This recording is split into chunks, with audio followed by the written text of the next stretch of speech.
Nous allons voir la grille et le magnétisme. Alors je vais créer un document de 400 pixels par 400 pixels. Je vais afficher les règles, CTRL-R, donc là c'est pour vérifier l'unité, donc je suis bien en pixels. Et dans l'affichage, je vais afficher la grille.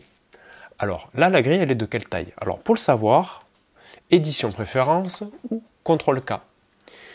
Je vais dans repères et grille, et là nous voyons que ma grille donc, est composée en tout cas de cases de 5 pixels. Alors je peux augmenter la taille de ma grille comme ceci, 50. Alors si je retourne dans les préférences et que je mets par exemple 5 en subdivision, ben là en fait il va me subdiviser chaque case qui mesure 50, ben, il va me le diviser en 5. Donc là j'ai des petites cases de 10 et là j'ai une grosse case de 50. Voilà. Donc ça c'est au choix, si vous voulez subdiviser la case ou pas, enfin votre grille. Donc là moi je vais me remettre à 1. Et là moi j'ai des cases, je veux avoir une grille de 8 par 8. Voilà. Donc c'est par exemple pour faire un damier d'échiquier par exemple. Et là le truc c'est que si je veux m'amuser à par exemple dessiner comme ceci, et là vous voyez que je n'arrive pas à bien me mettre par rapport à la grille comme ceci.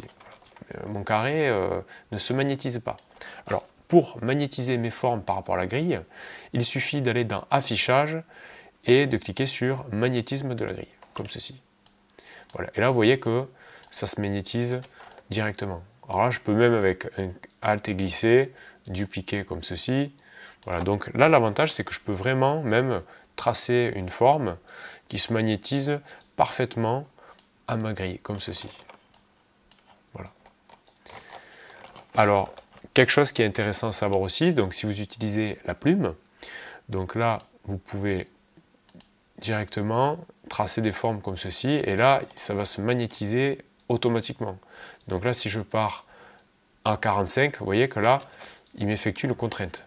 Vous voyez, là, je ne suis pas à 45, mais quand je clique, hop, il me met directement à 45 degrés. Donc là, par exemple, si vous dessinez par exemple un sol pour un jeu vidéo, un rétro gaming, ben là vous pouvez faire votre sol avec des pentes à 45, voilà, ça fait très rétro par exemple, ou alors pour le dessin d'un logo. Voilà, donc si un logo, par exemple, nécessitait des formes très très géométriques comme ceci, ben là vous pouvez très bien utiliser votre grille. Voilà. Donc ça va dépendre de l'usage, voilà. En tout cas, voilà, ça va vous permettre de faire des dessins très très géométriques et très justes, parce que la grille du coup va permettre d'être vraiment très précis. Voilà. Donc si je veux dessiner ma grille, par exemple, donc là, comme ceci.